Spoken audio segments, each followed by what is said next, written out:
So Pen, here we go. Another episode of Chit Chat and All That with me, Amanda Prowse. And me, Penny Dommett. Thank you for joining us for your weekly dose of chatter. We'll be talking about all the things that we usually discuss around the kitchen table. And what a lot we've covered so far, from tattoos to tree hugging, whisker plucking to wishing our life away. And you can, of course, catch up on all previous episodes from wherever you get your podcasts. So yes, give us a like, press the subscribe, follow button, pull up a chair, put the kettle on, Mand. I like the way you nearly couldn't say subscribe. That was the verbal equivalent. Subscribe. You know when someone's walking and they trip and they make it into a run, like, yeah, I meant to do that, blow off a bit of steam, I wasn't tripping at all. You just verbally did that. Subscribe. And and you would have got away with it as well if it wasn't for me. What? Yes, I would have, but you had to just pull me up on the old wordology. Oh, Pen. So today is my wedding anniversary. Happy anniversary. Thank you, darling. I did bring you flowers. You did, which is fortunate because no one else did. Not that I'm complaining. But we've been married 150 years. Now, I don't want to say, this is a very sort of sexist, I think, explanation. But most people say, oh, my husband's useless. He never remembers dates, or my partner never remembers. Women are supposed to traditionally be the one that take note of these things, put it in the calendar, prepare a nice meal and do things like that. I am not that person. So I woke up this morning, any old day, excited, podcast record day, marvellous, wash my hair and everything else. And there was a ribbon-wrapped card on the dresser. I thought, oh my gosh, Simeon sent me a card. That's very unusual and random. It was only when I pulled off the ribbon and opened it, I realised it was an anniversary card, and it's beautiful. You can see it here, I have it on display. Happy anniversary with a very large heart, the kind of card you buy when you're 16 and really want that girl to go to the school disco with you. Yes. Does it give those vibes? It slightly does. Bit of Hallmark. Yes. Yeah, which is not a bad thing. We love Hallmark. So he wrote me a beautiful sort of, I want to say poem, it's not a poem, but wrote me a beautiful message inside. I was delighted. And I suddenly thought, oh my God, it's our anniversary. Either it's a very clever bluff or it's our anniversary. So I go running into my study. I find a card. The only one I can find is a thank you card. If you just look at the front there, Pen. I found a thank you card. So what have I written? It says, thank you for loving me. Yes. Isn't that smart? It's very smart. Yeah. It actually looks like the sort of card that you would send your great-grandmother to say thank you so much for the tea. Well, funny you should mention that, because I presented Simeon with this card saying, oh, I did this original card for you, thinking it was really cute. Thank you for loving me. And he went, I bought this 3 days ago to send to one of our neighbours. I got it in Tesco. I was like, where's my anniversary card? So I said, I've lost it. So he said, where have you lost it? And I said, in the house, which is possible because it's very messy, as you might have already discussed. So he said, what kind of card is it? So I said, it's kind of got like a frog and a lake, and it's got anniversary. And I've described in great detail this card that doesn't exist that I now need to find, because he is expecting that card. If I get him another one, he'll know I was making it up. And do you have to find that before the end of today? No, don't be crazy, Pen. By the end of tomorrow, at least. But even better, he then says, I know you don't usually like gifts, but we've been married 153 years and I wanted to do something special. And he presented me with that classic anniversary gift, a set of Viking stamps. You're also there. Dare I ask why? Well, as you know, I think I'm a Viking. Oh, yes, of course. Yes, sorry, I wasn't concentrating last time. That's okay. Yes. So he bought me some Viking stamps, which I've never had before as a gift, and maybe we'll never have again, let's just say. But how lovely. Are they usable? Oh, no, they're collector's items, Pen. Oh, so I'm not going to get one on my next card that you put in the post? I'm going to open a Viking file and put all Viking-related things in it. That's the first, probably the last thing I'm hoping. But yes. So there we go. Well. But do you ever, what kind of cards come on, you must have lovely cards from Monty. Actually, for Mother's Day recently, I had a wonderful card from both of the boys, which was very lovely. Also, I had a card from Monty and I had a card from Wild, which were their footprints. Oh, how beautiful is that? That is so lovely. I know. I can still put my hand on Mother's Day cards that the boys sent me probably when they were about 10. I never throw anything away. No. I have a nice file. Oh, Pen. Yeah, Isn't that lovely? Yeah. Josh once made me, I think he was about 17. He made me a necklace out of old drinking straws, threaded onto string, cut up, and an enormous daisy. And it says, "I love you, Mum," on the daisy. And when he was quite little, he'd go, "Are you going to wear your necklace?" And I'd be like, "Oh, of course I am." And I would literally go out, work anywhere. And I'd have this enormous thing around my neck. It was something like a mayoral chain, but shiter. And he told me recently that he knew it was awful. And he just wanted to see if I'd wear it. Isn't that terrible? What's lovely is that you still wore it. Mm-hmm. I think that's wonderful. Wear it, Pen. I still wear it. You do? Yes, I still got it. Yes, yes. I shall. Maybe next time we go to a do. Yes. What's amazing is when they buy you the very first thing that they buy you themselves. Oh. Do you remember that? I do. So here's a story that Josh won't want me sharing, but hey, he ain't here. He's not here. So, when he was very little, I think it was my birthday, I can't remember, it might be Mother's Day, and my mum took him out and said, "Do you want to get Mum something nice for her?" He's like, "Oh, yes, please." She said, "Look, you've got, here's £5, don't know what the budget was." I'm saying low, because I know my mother. What would you like to pick? And he chose a big packet of sanitary towels, covered in flowers. And he was literally like, "I know she likes these. I know she has these. Can we get these?" And that's what I got. A large packet of sanitary towels. That is so sweet. Wasn't it sweet? Yeah, lovely. Much better than chocolates. Oh, much better, much better. It's those little things though, isn't it? Those gifts they give us. They mean so much. They definitely do. I still have, I think it might have been Benjamin that bought it for me. He went off with his granny and she said, "Would you like to buy something?" And he came back with this beautiful costume jewellery brooch. Oh, Pen.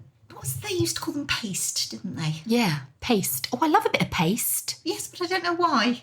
Maybe something to do with the glue. I don't know. Someone will know. Let us know. Let us know. And I still, to this day, carry that brooch around in whatever handbag it is that I'm using. Oh, Pen. It's so sweet. That is It's sweet. really sweet. I could put my hand on it. I will take a photograph and I will post it on the Instagram page. I do that with 7 mint Imperials. I don't like to be that far from a mint Imperial at any one time in my life, so I always have 7 spare in my bag. Is that packets or just They're individual? furry. The ones you used to find in your pocket. Furry mint Imperial. We could do that one day. We could have an investigating session. I am into not the eating bottom your of a furry handbag. mint Imperials, Pen. I'm sorry. My handbag is easy because I don't have one. No, you never carry a handbag, do you? No, I carry a pile.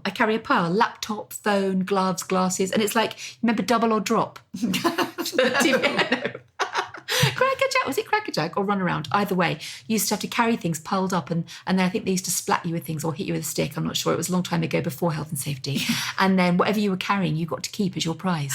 This sounds like a new idea for a new programme. Do you know, you could just regurgitate all the old ones. Yes. But they used to carry a stack of things and that's me. Whenever I go, it's like playing Double or Drop, which is totally over your head because you don't know what that is. I know, but you must have large pockets. I have very large, very deep pockets, apparently.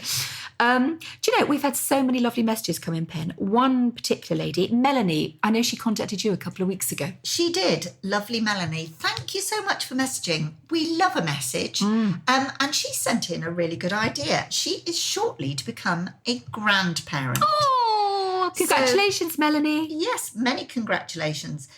She said she'd love to know the do's and don'ts of grandparenting. Wow. And is there any etiquette behind grandparenting?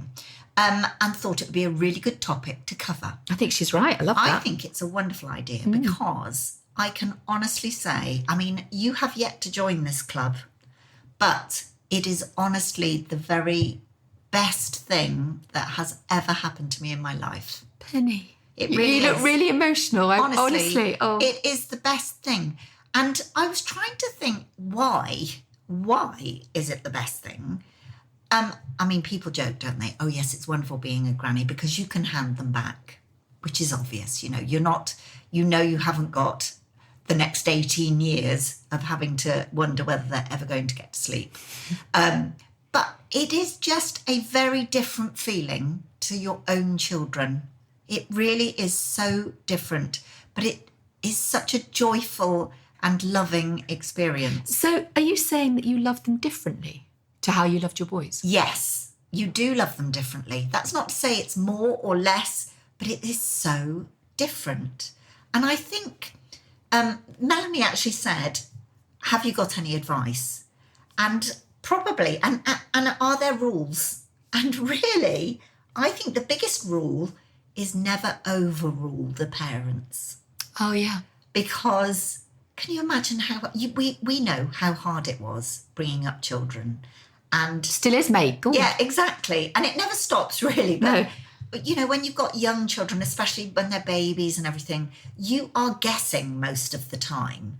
And to have your parent then assume that they know better must be just the worst. And I was very lucky. I didn't really have any of that from my in-laws. As you know, I lost my parents quite young.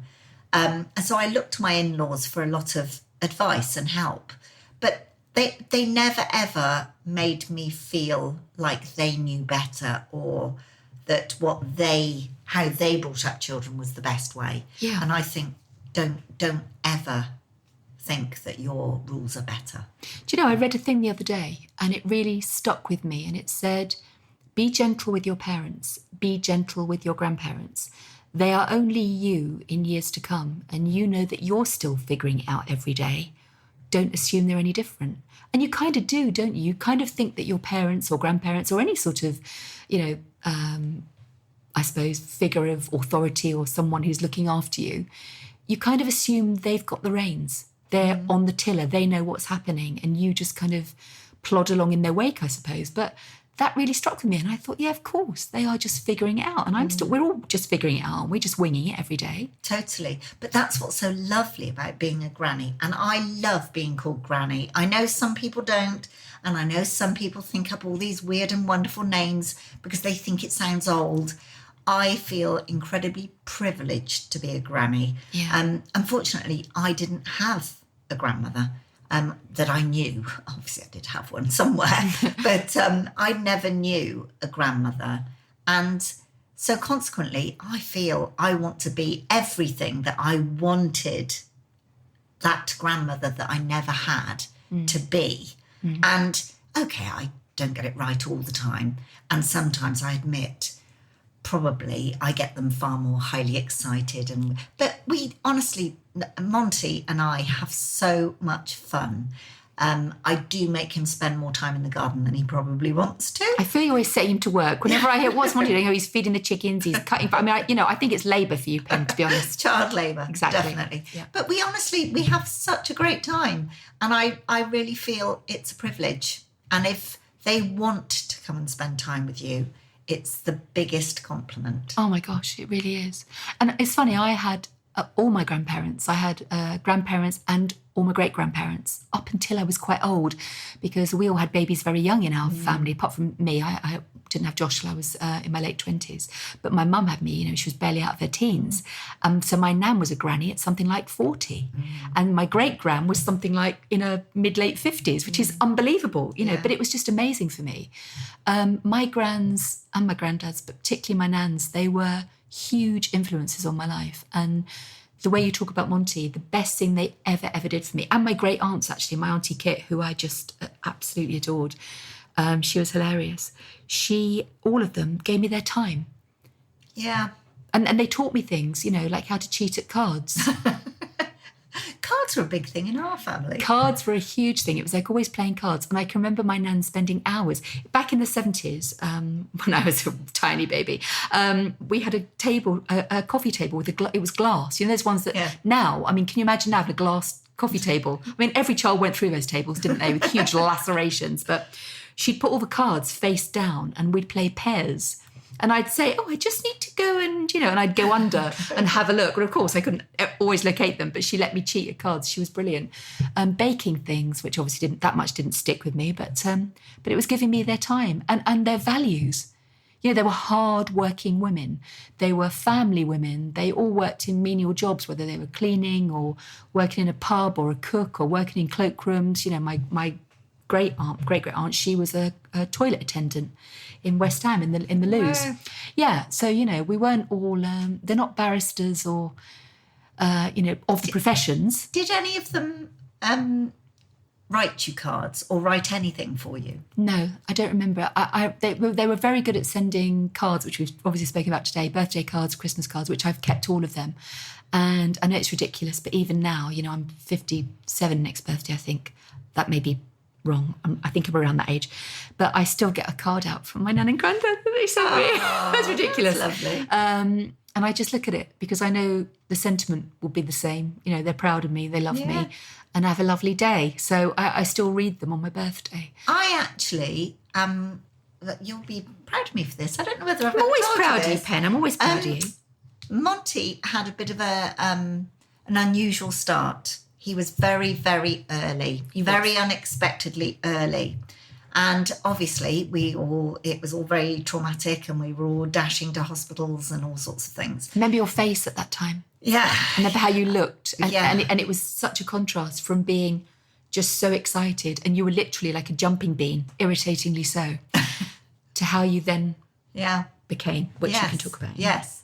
But from the moment that we came back from the hospital, I started a little book, a little notebook, and it's called Monty and Me. Oh. And literally, I wrote about that week that we were going to visit him and how I felt. And then as the weeks went by, all the sort of feelings and how he looked and how Benjamin and Nicole were. And I'm sure they wouldn't mind me saying, it was such a difficult time. But I've kept it up. And in actual fact, I'm now on the third notebook. Oh. I probably don't write in it as often now, but if something happens that makes me laugh or that he does, the first time he does something. And I just think it's a lovely, lovely thing to do. Who do you write it for? Is it for you, or do you intend to give it to him? Or Well, it's interesting because I told Benjamin and Nicole that I had done this, and I said, would you like me to give you the first book? And they said, I'm not sure we can read that yet. Oh.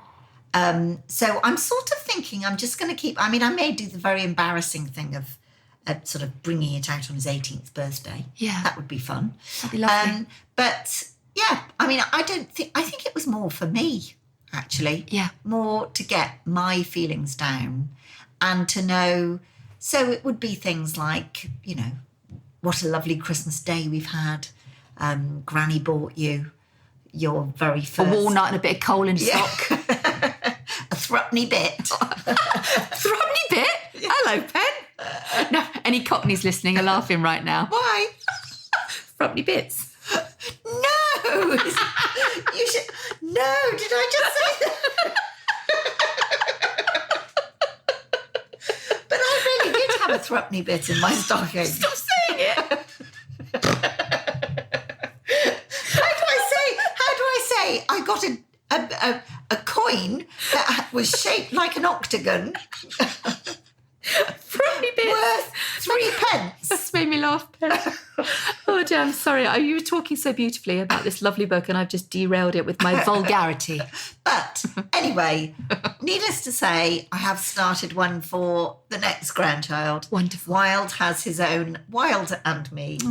And I write various things in there, and now he likes eating avocados and he's on to porridge, all of that sort of boring stuff. But I like to think that when they look back at it, won't it be fun? That they'll know. There's something, I cannot wait to be a granny. Maybe I won't, who knows? I would love it. It's I think I'm a granny in waiting. One of those. Some people are brides in waiting, aren't they? They can't wait to get married and end up, just washing endless dishes, scrubbing dirty pants and getting a set of Viking stamps for their bleeding anniversary. But that's another story.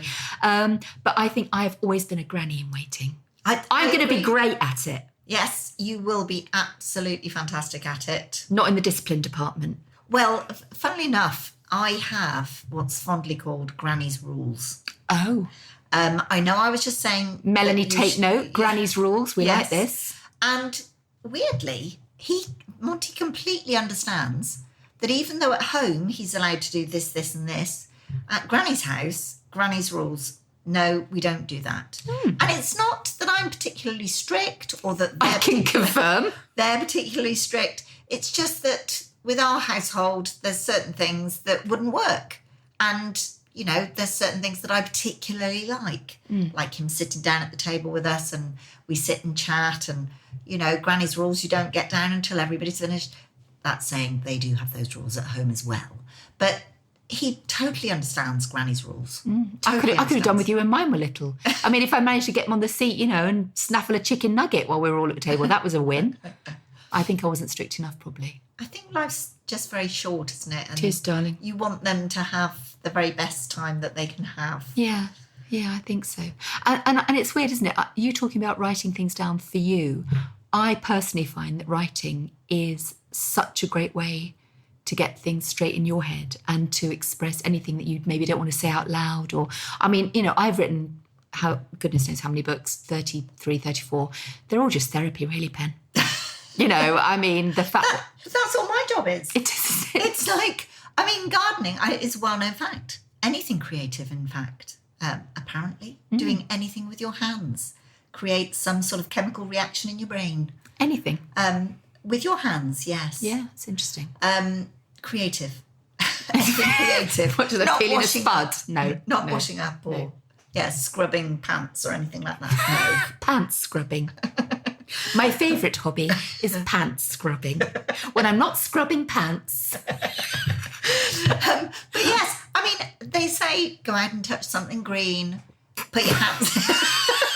But what's the matter? Who says?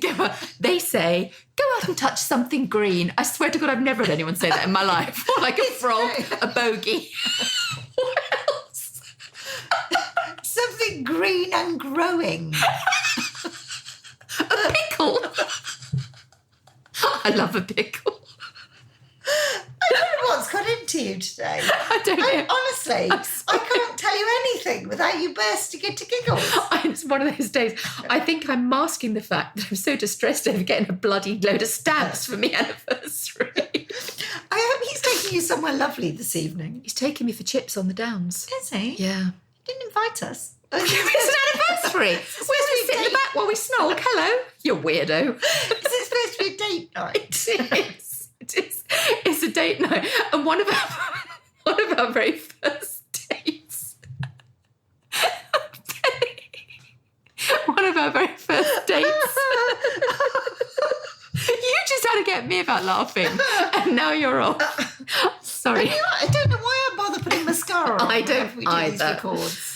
But yeah, one of our first dates, we went and got chips and sat on the Downs. So I think either he's really cheap or he's trying to be romantic and recreate that moment. He's just being cheap. He is, yeah. We shared a sachet of ketchup. Which part of the Downs do you go to? I'm not telling you. Yeah, but you have to be a bit careful on the Downs. There's a bit of a reputation up there. I swear to God, Penny, if I look over my shoulder on the back seat and you and Rob are sat there, I'm not going to be happy. Can you imagine? We're just leaning for a kiss and your hand comes in for a chip. That is not happening. That would be so funny, though. Only for you. Knock on the window. Knock on the window. Hello. We thought we'd come for a chip. I thought you said we'd come for a chit. A chit-chat. Oh, dear. One other thing I thought would be good to discuss today is superstitions. Are you superstitious? And do you have any rituals that you follow?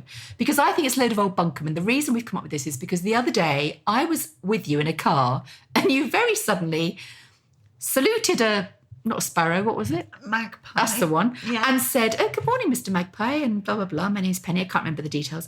And Simeon does it too. And I was like, oh, my God, another weirdage. Well, you know I was a bit late arriving. It was because I had to do a 5-mile detour to find a second magpie. Do explain. Well, you know the thing, 1 for sorrow, 2 for joy? No. All about magpies. Did you never watch Magpie as a child? Oh, I do, and I know on that TV? song. Yeah, okay. 1 for sorrow, 2 for joy. No wonder it caught on with that theme tune. 3 for a girl, 4 for a boy, 5 for silver, 6 for gold, 7 for a secret never to be told. Wow. And there is more, but I can't remember. No wonder you were what it is. driving round then. What were you looking for? 7? But no, I was looking for my second one, meaning one for sorrow, two for joy. So you observe the magpie rule that you have to what? See two? Well, if you see two, you know that something nice is going to happen. If you only see one, watch out. And do you actually believe that's true?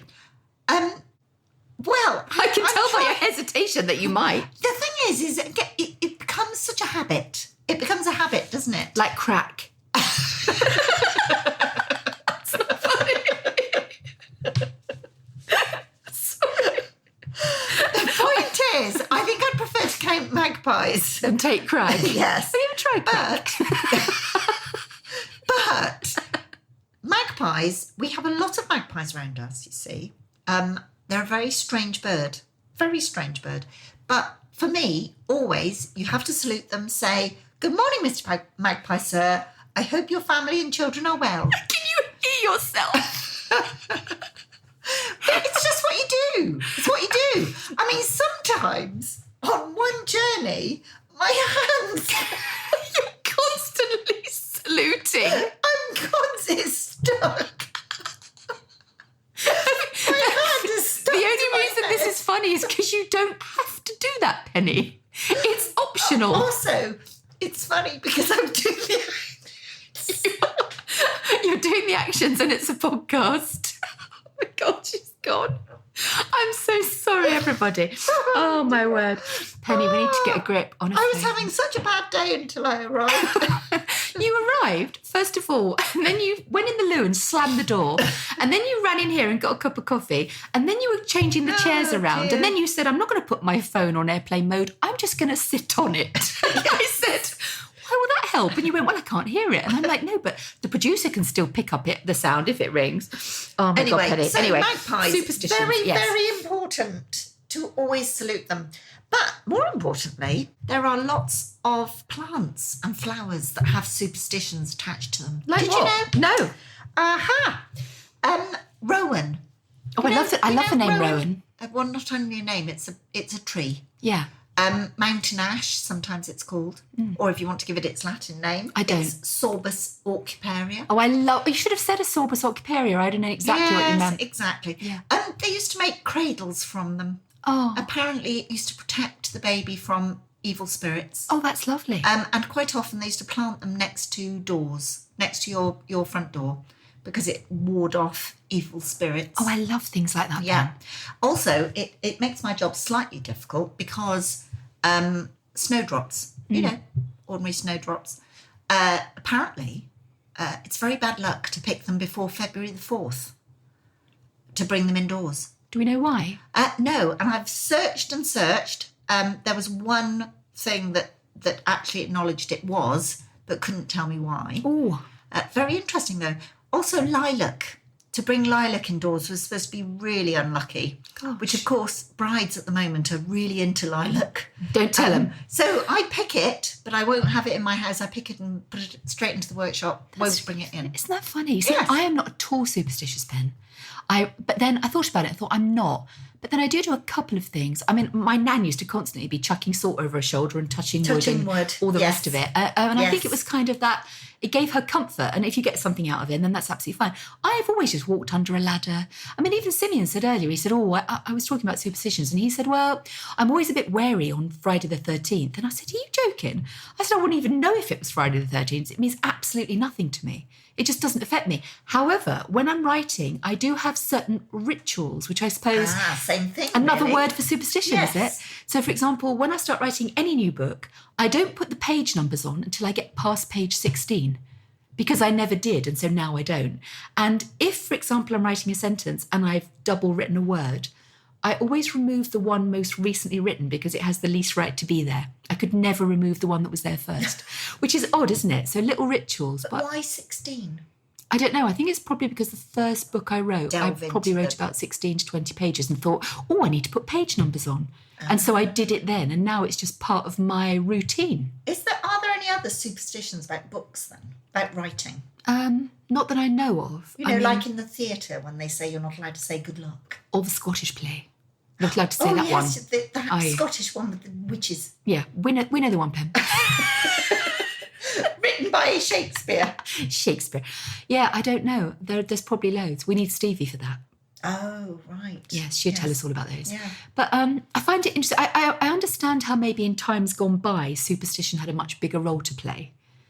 Yes, because they wanted to give reason to why certain things happened. And closely aligned to church and ritual around praise and ritual around worship and all those things. I understand it. But in modern day, I'm not sure they have so much as a role, do they? Because in nearly every single churchyard in the country, you will find a yew tree. And that and they are hundreds and hundreds and hundreds of years old. Yeah. And they always had a yew tree in the churchyard next to the church. I don't actually know why. We need to find out. We need to find out. Yes, someone of a more religious persuasion should probably contact us and let us know what that's all about. Yes. Because as you know, I do love a graveyard. Well, exactly. Yeah. Do you know what, Pen? I've loved chatting to you today. It's been lovely and a little bit hysterical. You've ruined my makeup. I've ruined your makeup. We've been a bit giddy. There's a phrase we don't use every day. Giddy. We've been a bit giddy. But as usual, please let us know if there's any other topics you would like us to massacre with our laughing and our ignorance and our total disregard for facts. But thank you so much for joining us for another episode. Keep an eye out for our next one, which drops on Friday, isn't it? Every Friday they come out. Wherever you get your podcasts. Tell your friends, follow us, and keep up to date on our Insta page, which is... At the Chit Chatters. I'm never going to remember it, Pen. But please do message us, because we really do love hearing from you. We've had some really, really lovely messages, haven't we? We have, and it does make some all are very difference. touching as well. Yeah, really. And I really am pleased that people listen and they like sort of joining in. Yeah, totally. And that's the whole point. We say it's pulling up a chair at our kitchen table. Yes, it's exactly please. that. Yeah. So until next time, take care. Bye.